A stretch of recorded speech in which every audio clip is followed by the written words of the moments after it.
E aqui, na nossa sala, hoje a gente recebe com muito carinho a Raquel Inês.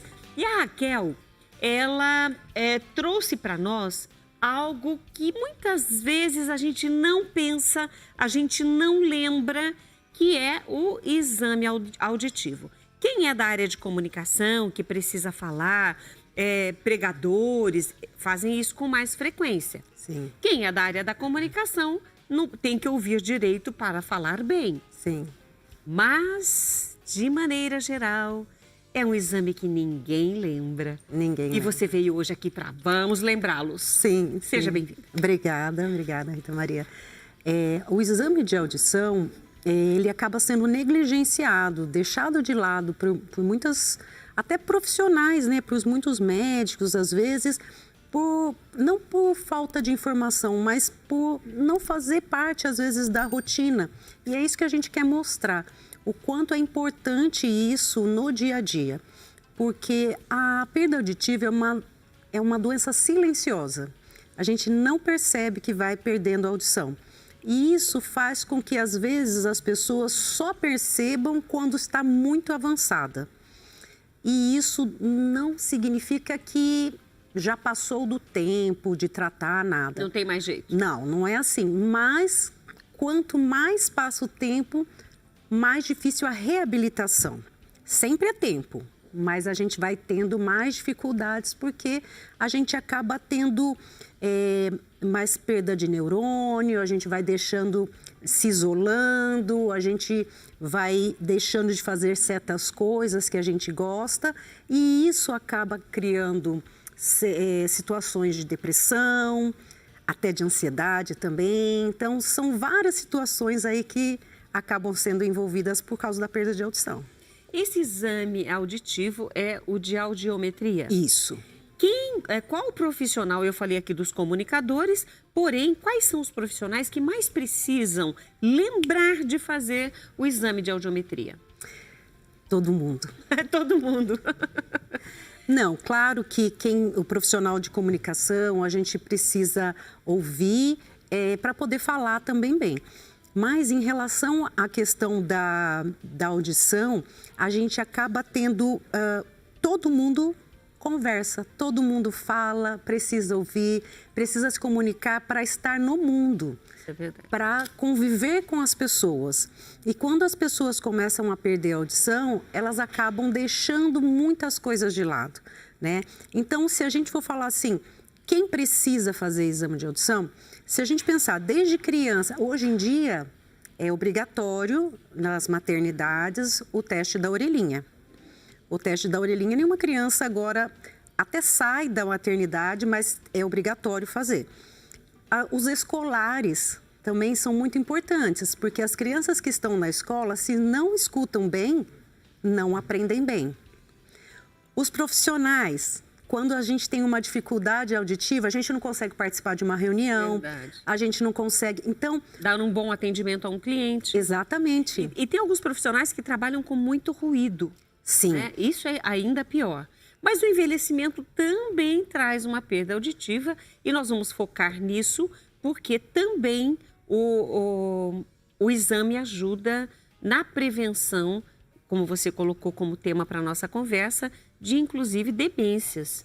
Sim. Né? Que seriam naturais no envelhecimento? As demências? Não, as demências não são naturais do envelhecimento, mas a falta de informação que chega ao cérebro, entendeu? Então, a audição é um canal para chegar a informação ao cérebro. E quando isso tem uma dificuldade, uma barreira a ser ultrapassada ali, chegando menos informações, eles vão ter, os neurônios vão ter uma dificuldade ali de se comunicar com as outras áreas, as áreas do cérebro, todas as áreas de linguagem, de todas as partes que vão fazer com que a gente tenha uma boa comunicação. Então, quando a gente estava falando de quem fazer o exame, a partir de 60 anos, a gente tem que considerar colocar a audiometria anual. Entendi. Né? Como prevenção. Como a gente vai fazer um check-up, o check-up deveria ter audiometria todos os anos, né?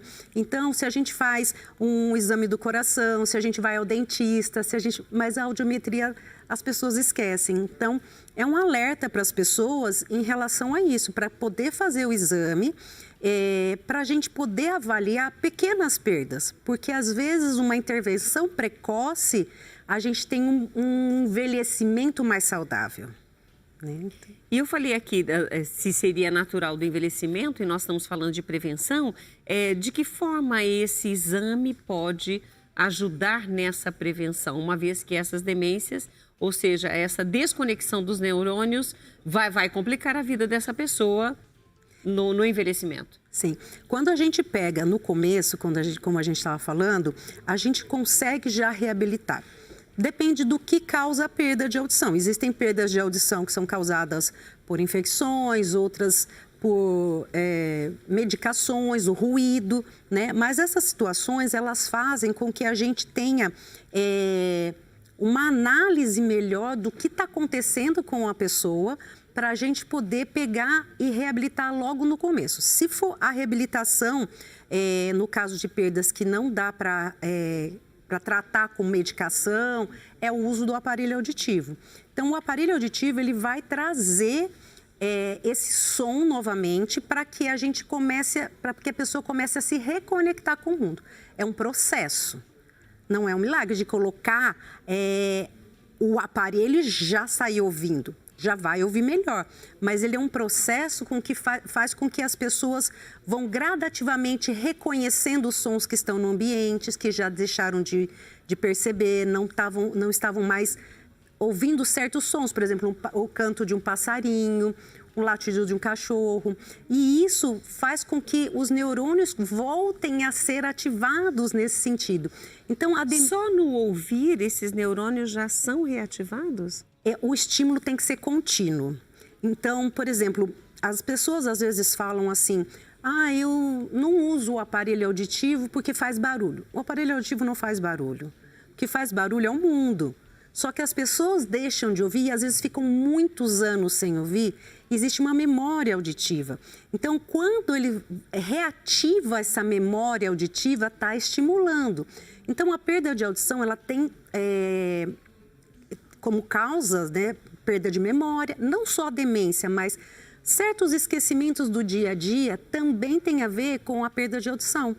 Então, todas essas situações, o estímulo é que não é só o estímulo auditivo que vai gerar o estímulo neural. É também toda a socialização, toda a situação que ele deixa de participar em um monte de situações, de várias situações que ele acaba não participando porque não está ouvindo.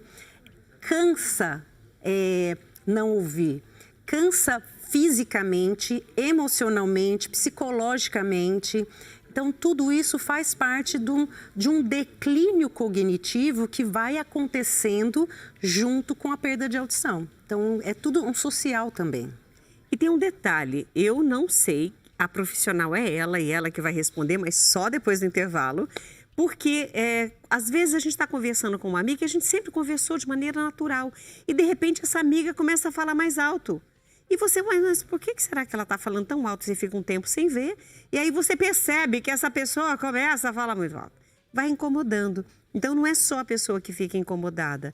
Ela passa a incomodar outras pessoas também, porque ela começa a falar mais alto. Ela está ali só concordando, mas ela só vai responder sobre isso daqui a pouquinho, depois do intervalo. A gente volta já. Mas vamos voltar à nossa conversa. Encerramos o bloco anterior falando sobre as pessoas que muitas vezes aumentam o tom de voz porque não estão ouvindo, mas ela não percebe, mas quem está no entorno, na conversa, consegue perceber que tem algo diferente. É assim mesmo que a gente consegue perceber que aquela pessoa não está ouvindo? Normalmente as próprias pessoas não percebem, porque dependendo do caso, né, por exemplo, do envelhecimento, é muito lento. Então, acaba perdendo muito pouco por dia, por ano, e a pessoa não sente. E aí começa o quê, repete, começa a falar mais alto, começa a volume da TV aumentar, deixa de participar das coisas, ela fala, não vou naquela festa porque eu não... Ela dá desculpas, começa a dar várias desculpas, mas o termômetro bem forte é TV alta e o pedir para repetir e falar alto também, né? Então, até você comentou na hora do intervalo, quando a pessoa faz muito... Hã? Exato. Quer dizer, ou seja, ela não está entendendo. Não. E muitas vezes eles concordam com aquilo que não entenderam. Só para não passar vergonha. Para não passar vergonha, eles fazem isso. E depois morre de vergonha e fica pior. E o que a gente sempre fala é que, hoje em dia, os aparelhos são tão pequenos que, hoje em dia, o aparelho auditivo é menos visível do que a própria... pedir para repetir. Esse pedir para repetir, ficar fazendo o aumentar da televisão é muito mais visível do que o aparelho auditivo. E por falar em exame, eu vou pedir para colocarem novamente a foto daquela senhora fazendo o teste de audiometria. Sim. Porque essa foto aí nos mostra como é esse exame. É uma cabine e existem algumas funções que são determinadas ali e a pessoa tem que ver, o profissional consegue medir o quanto essa pessoa está ouvindo? Sim. É feito numa cabine acústica. Nós colocamos o fone de ouvido, tem o lado certo, direito e esquerdo. Ali do lado a foto da esquerda mostra um equipamento, que é o audiômetro, que fazemos o exame. Neste caso ali, a pessoa tem uma perinha, né? Escutou, ela aperta, mas também pode levantar a mão do lado que está ouvindo, dependendo do equipamento. E a orientação que a gente dá é o volume mais baixo que você escutar, você tem que nos avisar. Porque a gente precisa saber o mínimo que ela está ouvindo. Não é só assim, eu estou ouvindo, mas está tão baixinho, precisa avisar esse também? Precisa, para a gente saber o mínimo. Normalmente, as pessoas se confundem bastante quando tem zumbido também. Então, o zumbido, ele é uma coisa que chama muito a atenção também das pessoas que têm perda de audição. Mas não é só a perda de audição que dá zumbido. Isso é outro assunto. Mas, em relação ao exame, é um exame indolor, não requer muita... a gente consegue fazer com crianças, não é nada difícil, né?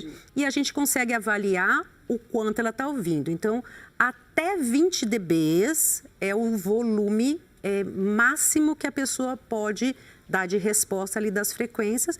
Também a gente faz teste de fala para repetir, para ver se o exame do apito, né, está correspondendo com o de fala também. Porque aí ouve a palavra, ela tem que entender repetir, o que está porque sendo falado. Tem pessoas que até ouvem num volume melhor, mas a compreensão de fala é muito ruim. É isso que acontece quando se deixa para muito tempo de privação auditiva. Piora-se muito a qualidade da audição, não a quantidade. O apito que a gente faz, a gente escuta e avisa que está ouvindo, é o quanto você escuta, mas a qualidade daquilo que você escuta tem a ver com o cérebro. Então, às vezes, a piora da audição não está em quanto ouviu no apito, mas na qualidade, na compreensão. Se ela está compreendendo direitinho. Exato. E assim como nós mostramos aquela imagem, nós temos uma imagem que ela falou que... vou colocar a imagem verde aí do molde, e enquanto você vê, a gente vai comentando. Esse molde, a pessoa faz o teste de audiometria, deu uma determinada resposta à quantidade que ela compreende ou que ela ouve, e aí esse molde, ele vem de que forma? Depende do modelo do aparelho auditivo. Tem modelos de aparelho auditivos que não precisam deste molde e tem outros com uma perda maior ou de acordo com o formato do ouvido, há necessidade de fazer esse molde. É um molde como a gente faz de boca, né? Entendi. A gente coloca uma massa para moldar, sai o formato do ouvido e disso a gente faz uma prótese. Uma prótese aqui é a parte interna. Então, aquelas pessoas que querem aquele aparelho só dentro do ouvido, como parece um ponto também, dá para fazer aqueles atrás do ouvido, isso vai depender muito. Inclusive, tem fotos aí que a gente vai mostrar, são os tipos de aparelhos, pode passar essa foto, a gente vai para a próxima. Na próxima foto, vocês vão ver uma pessoa usando ali... Fica imperceptível, tá? Muito discreto. Mesmo na alça do óculos ali, o pessoal não sabe se é da alça do óculos ou não. Isso. E até quem não usa óculos também. Sim. Próxima foto. Esse já é um outro modelo, também atrás da orelha, mas você precisa ver aquela foto da direita, é imperceptível o fiozinho que tá para ver ali, né? É. Então, esses aparelhos mais compridinhos, eles têm a ver também com pessoas que usam óculos, que têm a orelha mais encostada assim na cabeça, que não tem um espaço muito grande. Quando precisa usar óculos, esse aparelho é mais fininho. Entendi. Então, existem vários tipos de aparelho para cada necessidade. Aí não dá nem pra gente ver. Não dá. Mistura no meio do cabelo? Ele tá muito da cor do cabelo ali naquela foto da esquerda. A do meio é o fiozinho. E aí eu aproximei um pouco mais para ver da orelha, que é o fiozinho que também não dá para ver nada. É verdade, a gente Eles consegue são ver um leves. fio vertical ali, Parece um fio de cabelo. parece um fio de cabelo. Eles são muito leves, muito confortáveis, mas é aquilo que a gente falou, depende da perda. Então, a gente vai avaliar e ver qual é o melhor modelo ou o melhor estilo de aparelho auditivo. Também em relação ao estilo de vida da pessoa, aos locais que elas frequentam, como se usa óculos, se não. Tem pessoas que mesmo com óculos ainda não conseguem usar. Então, a gente tem que avaliar tudo. A pessoa não vai poder escolher qual é o formato do ouvido, porque depende da perda de audição. Entendi. E olha, você viu aí os modelos de aparelho e não tem segredo nenhum. É uma bateriazinha que você troca, porque ele dá sinal que não está... ou seja, não vai cumprir a função dele corretamente, como qualquer aparelho eletrônico. É fácil a manutenção dele? E hoje em dia tem os aparelhos recarregáveis. Tem isso também? Porque a gente tem muita questão existem os aparelhos de pilha, esses aparelhos de pilha, mas a gente percebe que às vezes o idoso tem uma dificuldade de manuseio, com coisas pequenas, tanto pela visão quanto pela habilidade. E hoje em dia é como um celular, como a gente põe para carregar todas as noites. Eles têm conexão Bluetooth, eles acessam, conseguem ouvir ligação, música, eles gostam muito, às vezes, ou assistem uma missa, eles fazem tudo isso. Por falar em assistir missa, tem o projeto Audição como Canal de Fé. E você me disse que muitas pessoas, quando começam já a perder a audição, deixam de ir à oração, deixam de ir à missa, deixam de ir ao culto, justamente porque não ouvem. Fala, o que eu vou fazer lá? Não vou escutar nada.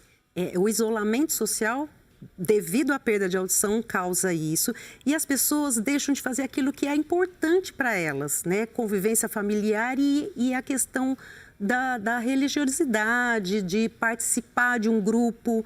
Então, o que a gente mais escuta, eu não vou mais à igreja porque eu não entendo. Não é só não escuta, eu não entendo. Então, independente de ser ao microfone, independente das músicas, tudo isso, as pessoas pararam muitas vezes de ir, e esse projeto que a gente está fazendo é um projeto que a gente está fazendo nas igrejas católicas que a gente frequenta, e a gente está expandindo isso para quê? Para orientar as pessoas nesse sentido das coisas que a gente está conversando aqui. O quanto a perda de audição não significa que a pessoa, por exemplo, vai ter demência, mas é uma porta aberta para a demência. A perda de audição deixa um espaço para que a demência tenha mais facilidade de entrar ali. Então, conversar, participar e ter a audição como canal da fé, como a gente falou, é participar e ter as bênçãos de Deus na vida dela. Então, a gente está inserindo esse projeto, né, para a gente poder melhorar a qualidade de vida das pessoas. Tanto como orientação, que mesmo que a pessoa não precise usar um aparelho auditivo, mas para disseminar essas informações. E nós estamos disponibilizando aí para vocês os contatos, tanto pelo celular, o WhatsApp, o Instagram, o site também, para que você informe-se. Principalmente você da cidade de Campinas, ou você que quer levar aí, aqui na região, esse projeto Audição como Canal de Fé, para ajudar as pessoas a voltar a fazer aquilo que elas sempre fizeram e sempre gostaram, que é estar participando na comunidade, participando das missas, das orações. Então, vamos ajudar essas pessoas entrando em contato e sabendo mais detalhes. Raquel, nós conversamos com Raquel Inês Gonçalves, fonoaudióloga. Nosso tema de hoje é a importância do exame auditivo para a prevenção de demência e dicas para o nosso dia a dia. Falamos bastante, espero que nós tenhamos te ajudado de alguma forma. Raquel, querida, muito obrigada por estar conosco. Quero saber mais desse projeto. Sim.